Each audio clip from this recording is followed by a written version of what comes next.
Muito bem, então a gente vai dar sequência agora, finalizando essa parte de resposta no domínio do tempo, fazendo análise de sistemas com zeros e também sistemas com polos adicionais. O que a gente trabalhou até então eram sistemas que possuíam um polo, né, no caso do sistema de primeira ordem, e dois polos por caso do sistema de segunda ordem. O que a gente vai ver agora é o que acontece, né, para sistema de ordem superior, sistema de terceira ordem, né, ou quarta ordem. A gente vai ver também como que faz uma aproximação por um sistema de segunda ordem, tá? E depois o que acontece com o sistema que possui zeros. Primeiro um zero no semiplano da esquerda, que vai mudar um pouco a característica da resposta dele. E o mais problemático que seria um zero no semiplano da direita, que é um sistema de fase não mínima. Então esse sistema tem uma resposta característica dele, que também a gente vai analisar. Também a gente vai ver um pouco o que você pode fazer caso você tenha um polo e um zero muito próximo um do outro. Então, os índices de desempenho que a gente estava vendo até o momento, né, eles eram válidos de maneira exata para sistemas de primeira também, primeira ordem, né, e é claro, sistema de segunda ordem. Em especial o caso do sistema subamortecido, aquele que tem um amortecimento menor que 1. O que a gente vai abordar aqui, né, nessa sessão, é o que acontece, qual que é o efeito da adição de um terceiro polo no sistema e também qual que é o efeito de um zero nesse sistema de segunda ordem. Iniciando, né, pelo sistema com um terceiro polo. Para avaliar o sistema com um terceiro polo, a gente vai levar em consideração essa função de transferência. Então, essa função de transferência, esse t de s, foi adicionado a esse terceiro polo, que é o S mais o αr. O αr, então, é o nosso terceiro polo. Né? A posição dele, obviamente, né, é menos αr. Né? Se S mais αr igual a zero, então o nosso polo, né, é menos αr. Então ele está no semiplano da esquerda. A outra parcela desse denominador, ele continua sendo um sistema de segunda ordem padrão. S quadrado, 2 amortecimento ωns mais ωn quadrado, o numerador continua sendo o nosso ωn quadrado. A gente vai avaliar então a resposta ao degrau para esse sistema para diferentes valores de αr e ver qual que é o efeito desse terceiro polo e quanto que a gente pode aproximar por um sistema de segunda ordem. A primeira situação que a gente vai avaliar, né, então, é quando o αr ele está próximo, vamos dizer assim, da nossa parcela real do sistema de segunda ordem. Então, menos amortecimento ωn é a nossa parcela real do polo do polinômio de segunda ordem. Então, aquele que a gente acabou de ver no sistema de segunda ordem subamortecido também. E o αr é o terceiro polo. Obviamente que esse αr só pode ser real. Né? Se a gente tem dois polos conjugados complexos, o terceiro polo não tem outra possibilidade para ele, a não ser que ele esteja no eixo real. Então essa é a nossa primeira situação, né? A situação em que αr e a parcela real do nosso par de polos complexos têm aproximadamente o mesmo valor. Estão próximos ali um do outro. Já nessa outra situação, o nosso αr está se deslocando mais para a esquerda. Então, em módulo, né, o valor dele começa a ficar muito maior do que a parcela real do nosso polinômio de segunda ordem. Então, a gente está analisando essa segunda situação, quando, né, o nosso αr ele for muito maior que o amortecimento ωn. Por fim, na terceira situação, nosso αr foi tanto para a esquerda que a gente pode dizer que o αr ele está tendendo ao infinito, né? Ele é infinito, tanto que ele nem aparece. Então a gente tem nessa situação um sistema de segunda ordem, vamos colocar assim, exato, né? Já que o αr se deslocou tanto que está bem afastado. Na primeira situação, né, que é essa que a gente avaliou, em que αr é aproximadamente amortecimento 𝜔n, a resposta transitória do polo real não decairá para zero até um valor insignificante de Tp e Ts. Quando αr for muito maior que amortecimento 𝜔n, a resposta natural da exponencial pura irá desaparecer muito mais rápido que o sistema subamortecido de segunda ordem. Quando a gente introduziu esse assunto de resposta no domínio do tempo, a gente tinha feito a seguinte afirmação, na verdade a gente tinha feito a seguinte dedução, né? Que um polo no eixo real na esquerda, ele vai gerar uma resposta que tem uma amplitude, tá? Vezes E na menos αrt, mais o efeito desses outros dois polos complexos do sistema de segunda ordem, que a gente já viu que ele dá uma exponencial, um seno e um cosseno amortecido, né? Uma exponencial vezes um seno e um cosseno. E a taxa de decaimento dessa exponencial é a parte real do nosso polo complexo. A gente também tinha discutido, né, que quanto mais afastado da origem estiver a parcela real de um polo, mais rápida essa nossa resposta natural, né, ela vai decair a zero.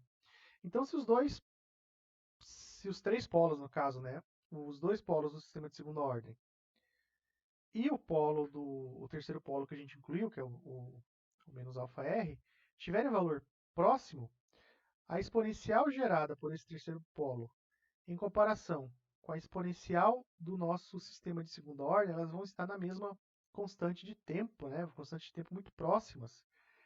E o que acontece aqui nessa primeira situação? Se a gente avaliar só o sistema de segunda ordem, ele não vai ser muito mais rápido ou muito mais lento do que o nosso terceiro polo.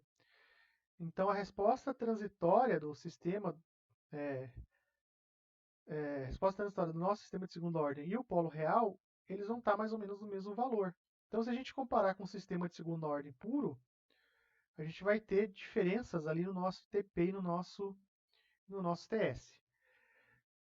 Já para o segundo caso, como esse αr começou a se afastar, a exponencial que ele vai gerar, ela é muito mais rápida do que a exponencial gerada pela parcela real desse nosso polo sistema de segunda ordem.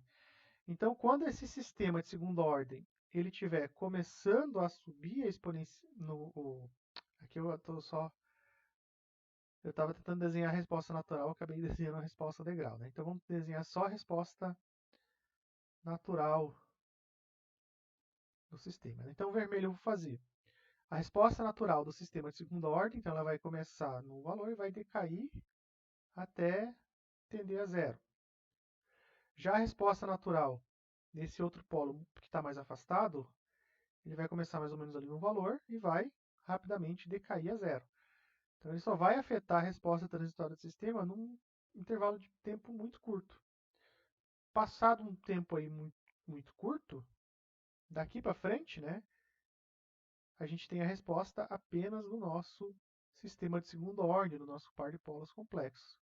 Então, nesse caso, né, o terceiro polo não vai afetar tanto assim a nossa resposta ao degrau comparado com o sistema de segunda ordem puro, né, só com dois polos, sem o terceiro polo. Nesse caso aqui a gente já vai chegar na conclusão, né, que quando o segundo caso acontece, né, que é o que? O nosso αr é muito maior do que a parcela real do nosso par de polos complexos, a gente pode até aproximar esse sistema por um sistema de segunda ordem. O que a gente tem que tentar definir nesse caso, né, no sistema com terceiro polo, é o quanto, né, que ele tem que estar afastado, o quão longe ele deve estar para a gente poder considerar um sistema de segunda ordem. Antes da gente chegar nessa conclusão, vamos só apresentar o conceito de polos dominantes. Eu acho que até o momento a gente não definiu exatamente o que são os polos dominantes. Tá? Mas polo dominante são os polos do teu sistema que estão mais próximos da origem, né? Esses polos mais próximos da origem eles vão gerar uma resposta natural mais lenta e por isso são chamados de polo dominante. E também o fato, né, já que ele é mais lento, ele vai passar mais tempo durante o transitório, enquanto que os polos mais afastados já vão decair rapidamente a zero. Conforme o tempo passa, a gente só vai ter a resposta, então, significativa daqueles polos mais lentos. Por isso que a gente costuma chamar esse polo, ou esses polos, né, que estão mais próximos da origem, de polos dominantes, porque a resposta transitória vai ser dominada por eles, tá? Em algumas situações, os polos mais afastados da origem, aqui sobrou um G, né, podem ser simplificados uma vez que gera uma resposta natural que decai a zero rapidamente, é o que a gente já vinha discutindo. Então essa é a pergunta que a gente está tentando responder, né? O quão afastado deve estar o terceiro polo dos polos dominantes para que o sistema possa ser simplificado por um sistema de segunda ordem? Não tem uma definição matemática para isso. Vai depender caso a caso. Cada caso você vai ter que analisar. E tal qual o regime permanente, que a gente escolhe um critério, né? No caso, para a gente dizer que o sistema entrou em regime permanente, a gente usa o critério de mais ou menos 2% em relação da resposta em regime. Se você for uma pessoa mais criteriosa, você pode definir como mais ou menos 1%. Então a gente está adotando aqui, no nosso caso, mais ou menos 2%. Quanto mais afastado tiver esse terceiro polo, melhor. Mais o teu sistema fica próximo para o sistema de segunda ordem. Só que a gente precisa definir, então, um limite, né, um limiar, no caso, a partir desse ponto ele pode ser um sistema de segunda ordem. E também vai depender de quão precioso, quão preciosista você é na tua resposta, né? Usando o critério ali que o livro do Nisi, do livro de Sistemas de Controle do Nisi apresenta, a gente vai considerar que a parte real desse terceiro polo tem que estar pelo menos 5 vezes mais afastado do que a parcela real do nosso par de polos dominantes ali de segunda ordem. Então, deixa eu voltar no outro gráfico para ilustrar essa situação. Só vou tirar um pouco essas anotações aqui que eu coloquei para dar uma limpada nele. Vamos pegar esse caso aqui do meio.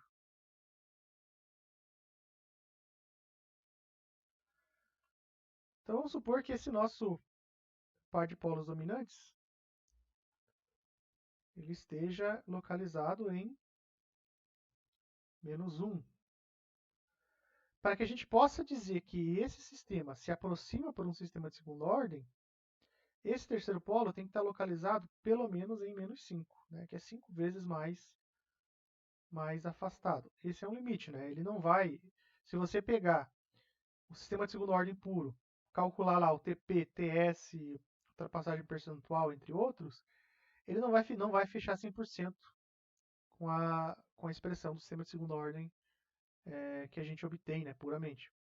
Quanto mais afastado tiver, melhor fica a tua aproximação, né? Entretanto, né, aquele nosso TP, TS, ultrapassagem percentual, enfim, os índices de desempenho que a gente obteve, né, eles vão dar uma, uma ideia, né, de como que vai estar a resposta do nosso sistema, mesmo que essa resposta não seja exata. Então, pelo menos 5 vezes mais afastado.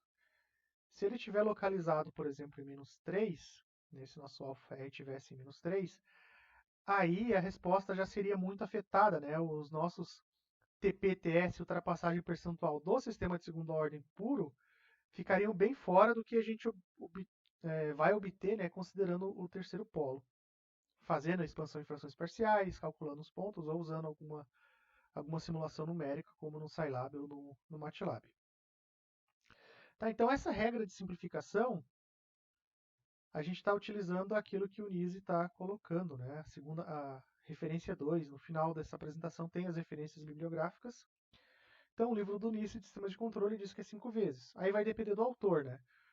Se não me engano, o Dorff, que é o outro livro de controle que a gente tem como bibliografia, ele diz que esse critério tem que ser de 10 vezes. Então, para o Dorff, né, esse autor, ele não acha que 5 vezes é um valor próximo, né? Ele diz que tem que ser 10 vezes.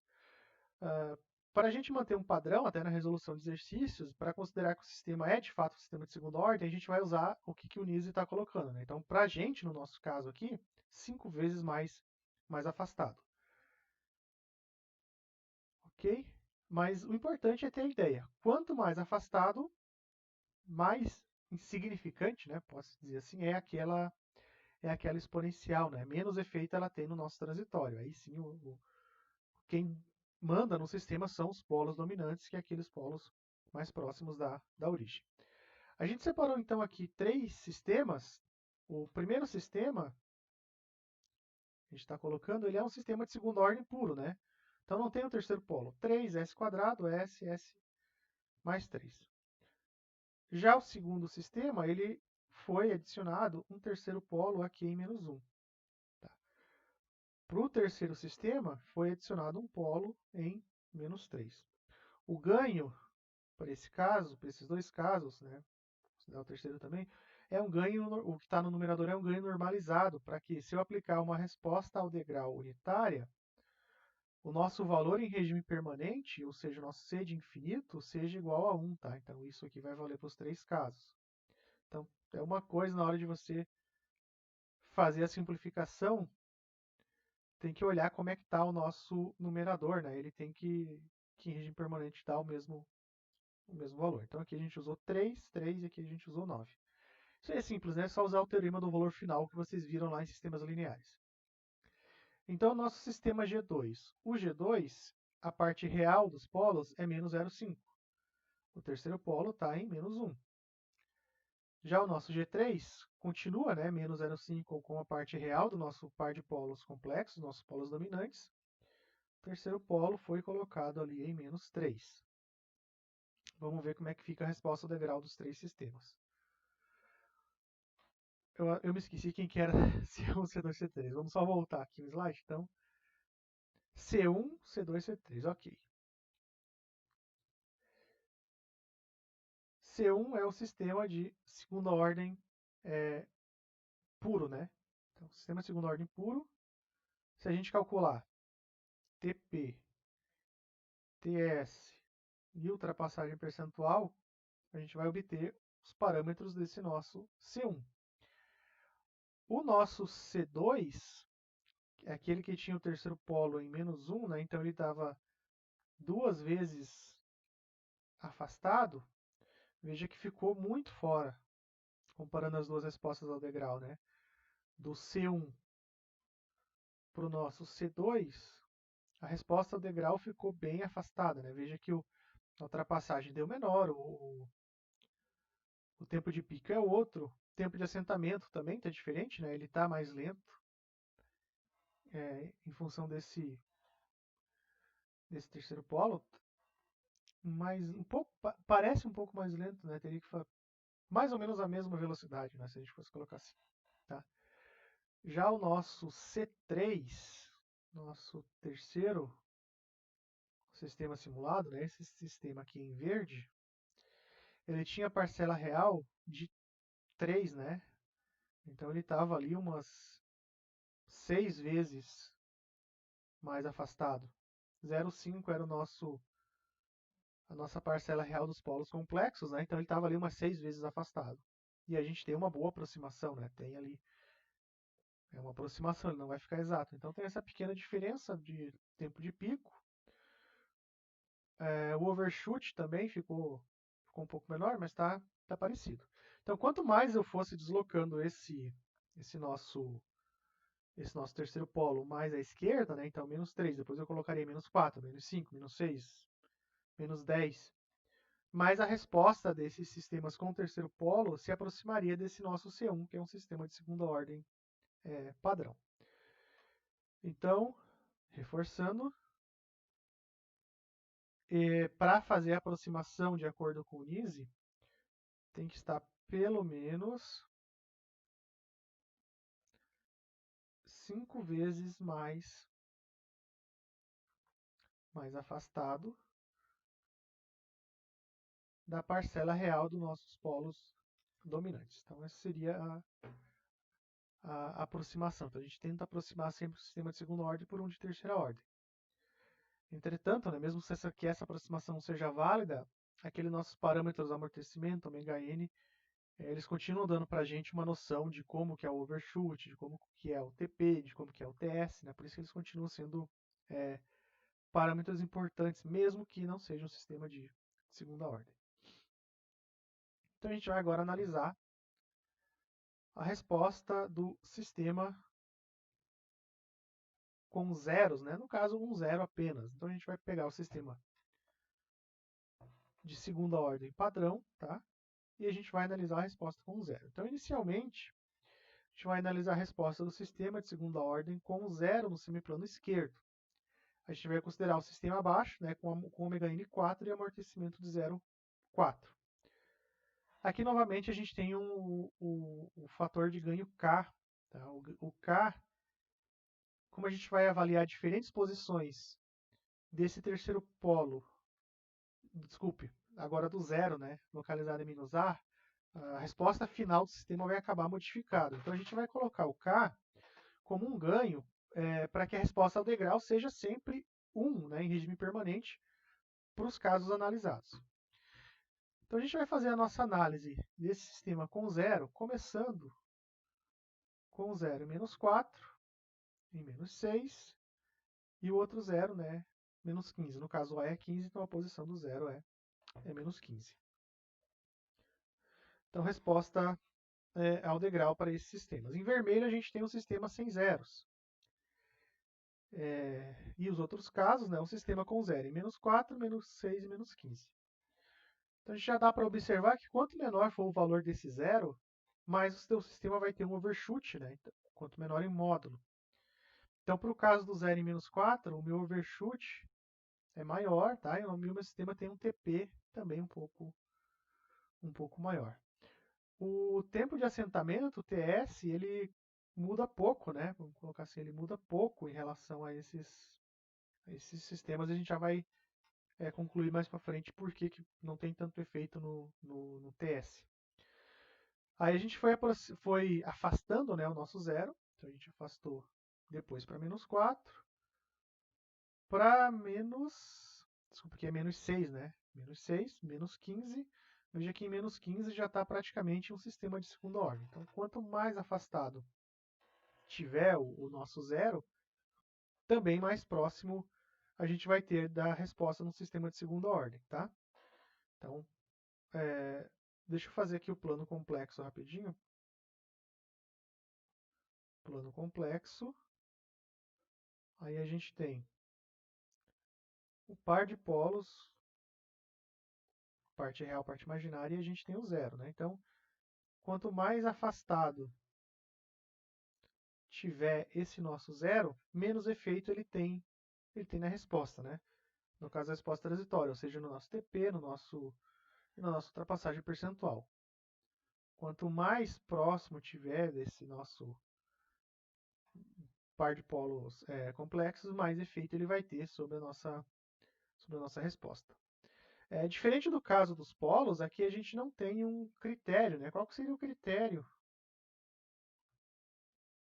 para a gente dizer, não, agora pode te aproximar, nesse caso não pode, tem que estar 5, 10 vezes. Os autores eles não colocam um critério, eles não dizem, tá, qual que é esse valor. Eles não chegam e dizem, não, tem que ser 5 vezes, tem que ser 10 vezes. Teria que dar uma analisada caso a caso. O mais importante é saber qualitativamente qual que é o efeito, né? O efeito é quanto mais afastado tiver esse zero, menos efeito ele vai ter na resposta. Mas agora, quão afastado esse zero tem que estar, a gente não sabe dizer. Então, se você observar um sistema com um zero adicional, então você já tem que ter em mente, né, qual seria o efeito desse zero. Se ele está bem afastado, se ele não está tão afastado, tá? Aí você está próximo da origem, assim por diante, tá? Por enquanto, só qualitativamente a gente sabe, né, que quanto mais afastado, menor o efeito. Vamos tentar ver esse sistema com zeros de uma outra maneira. Tá? Essa resposta do sistema com zeros, vamos tentar avaliar da seguinte forma. Se a gente colocar, aqui ele acabou colocando a resposta direto. Vamos fazer um diagraminha de blocos. Tá? Entrada, S mais A seria o nosso polo, desculpe, nosso zero. E aí ele entra num sistema de segunda ordem. Eu vou chamar aqui ωn quadrado, S quadrado, 2 vezes amortecimento ωns mais ωn quadrado. Então ele vai entrar num sistema de segunda ordem e esse sistema eu vou chamar G de S. Então primeiro entra o degrau, né? Se eu aplicar o degrau aqui, depois aplicar o degrau nesse sistema e o resultado aplicar na entrada, ou a gente pode também pegar esse G de S e multiplicar as duas funções de transferência, e a gente diz que a nossa saída, né, seria o C de S, que é a saída da função de transferência de segunda ordem, multiplicado por um S mais A, e aí a gente pode aplicar agora o degrau R de S. Então a gente tem como, no caso esse aqui vai ser o G, né? Então a gente pode pegar a resposta do sistema e multiplicar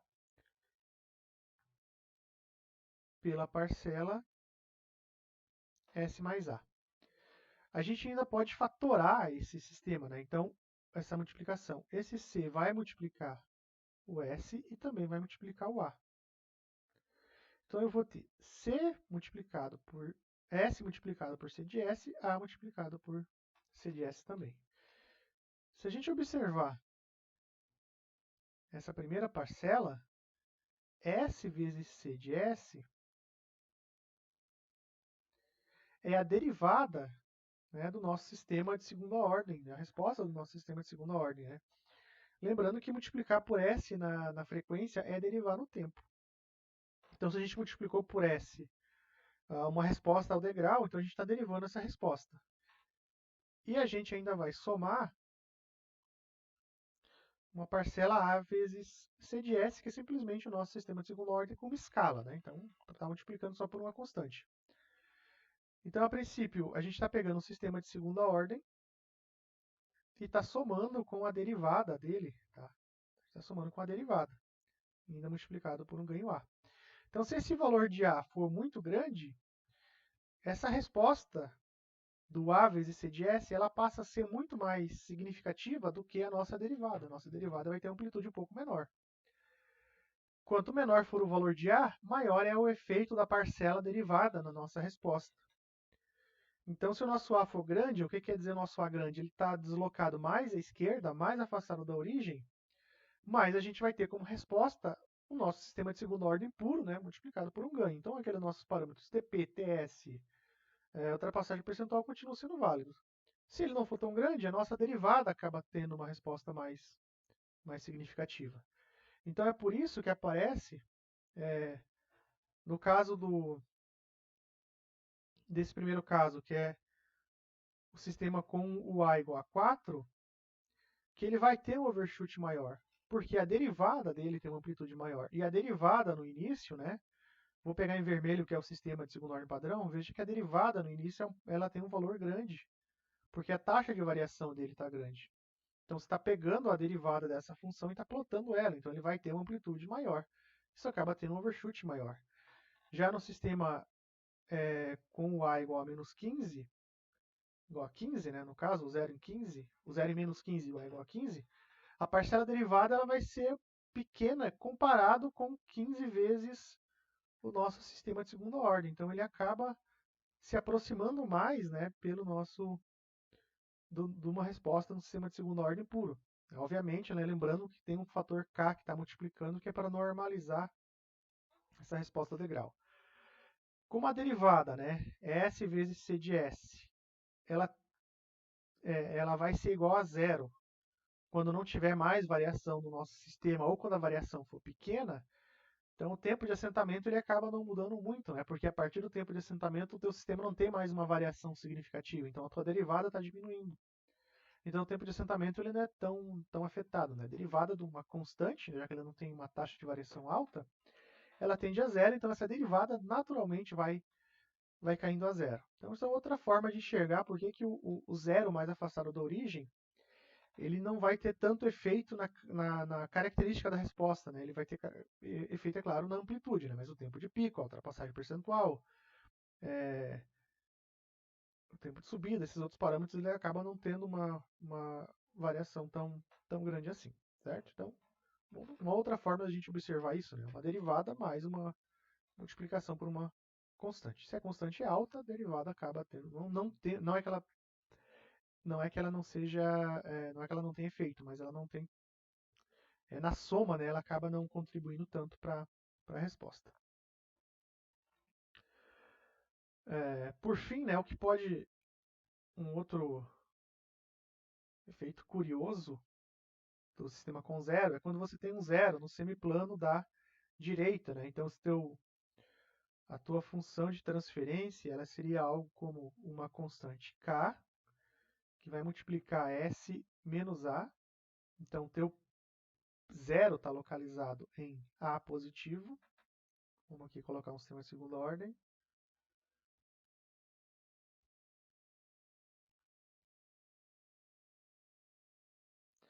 Ela tem um efeito curioso, né? Porque ela começa com um valor negativo, aí depois ele vira positivo.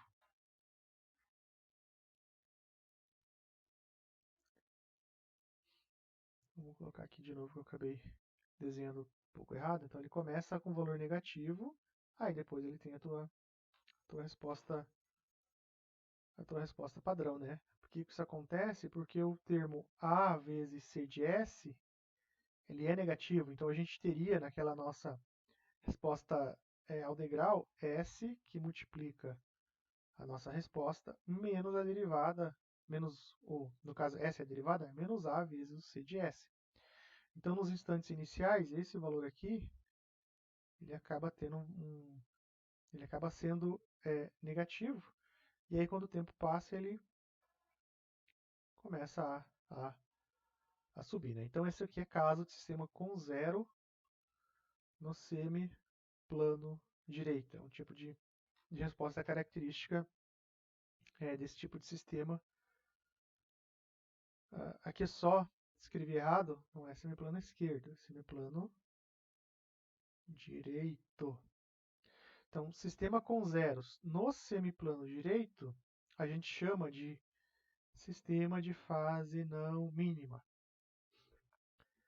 Pode acontecer dependendo do tipo de sistema que você tem. Então, essa nossa descida ela pode ser maior ou menor dependendo da posição do teu parâmetro A também.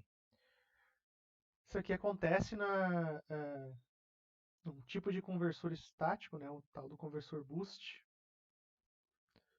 A modelagem do boost, o boost é um conversor estático que ele eleva a tensão. Então, se você tem 12 volts contínuo, você quer 24, você tem que usar um boost. O boost, a modelagem dele acaba aparecendo, né? Tem que fazer algumas aproximações, é claro, para linearizar o sistema, mas ele acaba aparecendo um zero no semiplano da direita. Esse zero no semiplano da direita, o teu sistema malha aberta pode não ser instável, mas quando você fecha a malha, a probabilidade dele ir para instabilidade é muito, muito grande.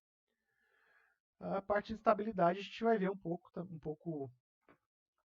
também ali no próximo capítulo, onde a gente fala de estabilidade de sistema, critério de Root. Então, zero na direita tem esse efeito, né? Ele começa baixando para depois subir quando você aplica o degrau, né? Sistema de fase não mínima. Por fim, a gente pode ainda promover o cancelamento aí de polos com zero. Se estiver muito próximo, a gente pode simplificar um com o outro, né? Se a gente tem um sistema, aqui um TDS, que é um sistema de terceira ordem, né? Então ele tem o S mais P3 e tem a parcela de segunda ordem. Se de repente esse teu P3 e esse teu Z, né, o teu terceiro polo e o teu zero estiverem muito próximos, você pode ir lá e simplificar os dois, né, e dizer que isso aqui vale KS² mais AS mais B. Pode fazer essa simplificação. Isso é muito usado lá em controle 2 quando você for projetar um controlador, né? Quando você projeta um controlador, você vai lá e coloca o zero onde você quiser, coloca o polo onde você quer, o polo do teu controlador. Aí se o teu sistema tem uma ordem muito elevada, você pode pegar um polo, colocar próximo do zero do sistema, o polo e zero do sistema você não mexe, que é o teu sistema físico, mas o polo e zero do controlador, você tem a liberdade para escolher, para ter o melhor tipo de resposta, tá? Então, se ele tem um overshoot muito alto, eu posso baixar esse overshoot, posso deixar ele mais rápido. Se ele está muito rápido, posso deixar ele mais lento. E aí, então, você pode escolher onde você vai colocar o polo e o zero. Então, você vai lá no teu sistema, posiciona um para tentar simplificar com o outro. Um artifício bem utilizado para sistemas de controle. Vocês vão ver lá em controle 2, tá? Então, a gente faz ali a simplificação. Tal qual ali no zero, no semiplano da esquerda, a gente não diz, o livro do Nise, ele não fala o quão próximo deve estar, né? Sei lá, se esse 0 vale 1 e esse P3 vale 2, posso cancelar? Não posso cancelar? Se esse Z vale 1,01 e esse outro vale 1, o nosso P3, né? E 1 e 1,01 é praticamente o mesmo valor, eu posso cancelar. Mas ele não diz o quão próximo tem que estar, né? Então a gente não vai chegar e bater o martelo, dar um valor, né? No caso do terceiro polo, sim, ele fala 5 vezes mais afastado. Mas no caso do zero, para simplificar com um polo, não diz pra gente qual que tem que ser esse valor, tá? Referências bibliográficas do que a gente utilizou nesse capítulo, tá? Então a gente tem. Esse é um livro que traz a parte de modelagem, livro do Nise, livro do Ogata. Em especial, tá? Esses dois livros aqui, porque esses dois livros eles trazem sempre o mesmo conteúdo, né? O Nise e o Ogata trazem características bem próximas, né? De repente você parte para outro livro, pode ser que a sequência de ideias seja diferente. Então, o Nise e o Ogata seria a nossa bibliografia básica. A sequência que eu utilizo aqui para a nossa apresentação é o nosso livro do Nise, então, bibliografia básica. Então, essa é a parte de sistemas de resposta no domínio do tempo. Tá? A gente viu sistemas de primeira ordem, segunda ordem, sistemas subamortecidos, que é o caso do sistema de segunda ordem com amortecimento menor que 1, entre 0 e 1. Sistemas com polos adicionais, né? O terceiro polo, qual a condição de simplificação que a gente tem. O que acontece com o sistema quando você põe um zero nele. E sistemas com zero no semiplano à direita, que tem uma outra característica. Então, obrigado a todos e na sequência a gente retorna com a parte agora de estabilidade e erro de regime permanente.